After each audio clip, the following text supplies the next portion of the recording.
بسم الله الرحمن الرحیم. امروز میخوایم با هم راجع به اسهال در کودکان صحبت بکنیم. اصلا اسهال چی هستش؟ یعنی ما به چه حالتی میگوییم اسهال؟ تغییر در قوام و تعداد دفعات دفع مدفوع رو در هر شخصی با توجه به اون عادت قبلیش اسهال مینامیم. که مثلا اگر کودکی توی روز 2 بار دفع مدفوع داشته، حالا اگر یه دفعه بشه این 4 بار، خب طبیعتا این حتی اگر سفت هم باشه و خیلی قوام آبکی هم پیدا نکنه، طبیعتا این میتونه جزو تعریف اسهال قرار بگیره و باید توجه کرد به این که آیا بعدا مدفوع کودک شل میشه یا نه. بحث دیگه ای که ممکنه اسهال ایجاد کنه در کودکان،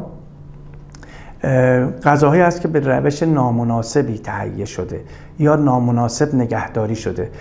طبیعتاً غذایی که در فضای یخچال نگهداری میشه، اول بیرون یخچال باید کاملا سرد بشه، داخل یخچال گذاشته بشه و بعد از اینکه خارج میشه، اگر نوع غذایی است که میشود اون رو گرم کرد، کاملا باید گرم بشه و بعد به کودک داده بشه و طبیعتاً بیش از 24 ساعت هم غذا رو نمیشه برای یک کودکی که زیر 5 سال هست غذا رو در یخچال نگهداری کرد و بهتره که غذای مانده به کودک داده نشه. نکته‌ای که بسیار مهمه، ما هنگام اسهال لازم والدین به 2 تا نکته توجه بکنن که این 2 تا نکته رو اگر همراه اسهال بود باید مراجعه بکنن به پزشک. یکی این که اسهال آیا همراه با تب هست یا نه.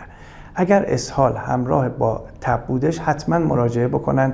البته اسهال به خودی خود کم آبی درجاتی از تب رو میده، ولی اگر همراه با تب 38.5 39 درجه بود اسهال و شروع اسهال اینجوری بود، حتما باید مراجعه کنن که بررسی بشه. و نکته دیگه اینه که ما همراه با اسهال کم آبی کودک هستش. اینکه علائمی رو باید والدین بدونن، توجه بکنن.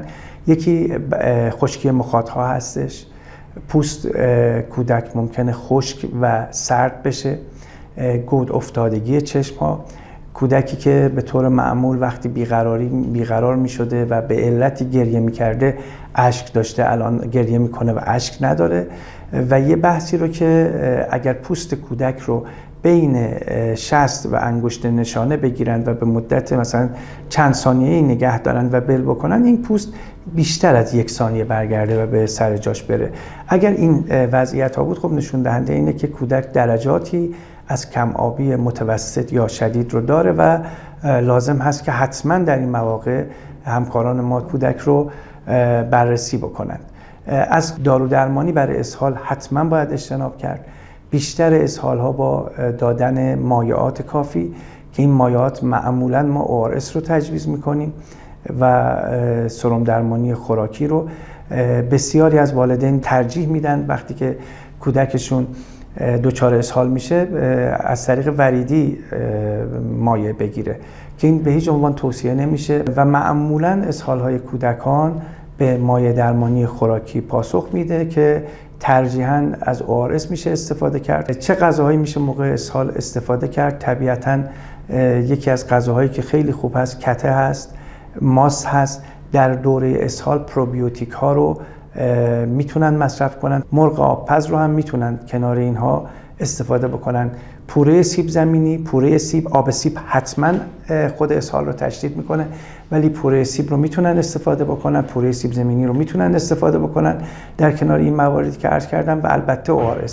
وقتی که کودک اسهالش با استفراغ همراه شد، خب بهتره که حتما پزشک هم همین توصیه رو خواهد کرد که 1-2 ساعتی به کودک چیزی ندن و بعد از اون آهسته آهسته برای کودکان و حجم این مقدار در سنین مختلف کودکان فرق میکنه. مثلا برای بچهای زیر 2 سال با قاشق مربا خوری و بالاتر با قاشق غذاخوری، قاشق با فاصله 5 تا 10 دقیقه میتونند ORSی که باید خنک باشه رو به کودک بدن. تجویز آنتیبیوتیک رو برای اسهال حتما باید به عهده پزشک بگذارید و مصرف سرخود آنتیبیوتیک ها نه تنها اسهال رو بهتر نمیکنه، بلکه بدتر هم میکنه.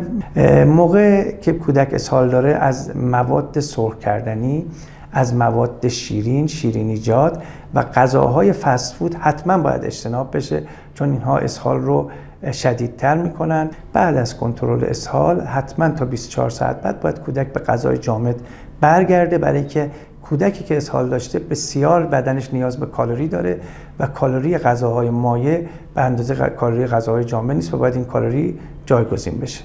این نکته‌ای که خیلی مهمه اینه که ما معمولاً وقتی بچه‌های زیر 5 سال به خصوص اسهال دارن، چون وضعیت سیستم گوارشی بچه به هم میریزه، معمولاً با اسهال بچه‌ها به درجاتی ممکنه استفراغ هم همراه باشه.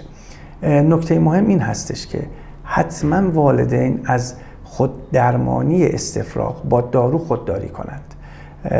اینکه دفعه قبل مراجعه کردن برای کودک دارویی هایی مثلا متوکلوپرامید، دمیترون که همون اونداسترون هستش داده شده و این بار هم این کار رو بکنند، اصلا کار صحیحی نیست.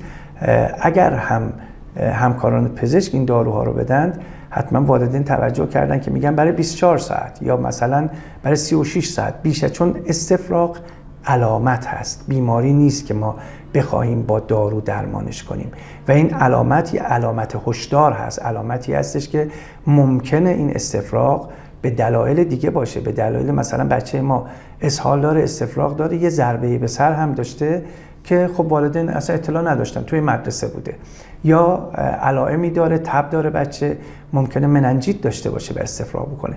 حتما اگر استفراغ داشت بچه، خب میتونن صبر کنن اون کار اولیه رو انجام بدن، یعنی 1-2 ساعت به کودک چیزی ندن و بعد با ORS شروع بکنن.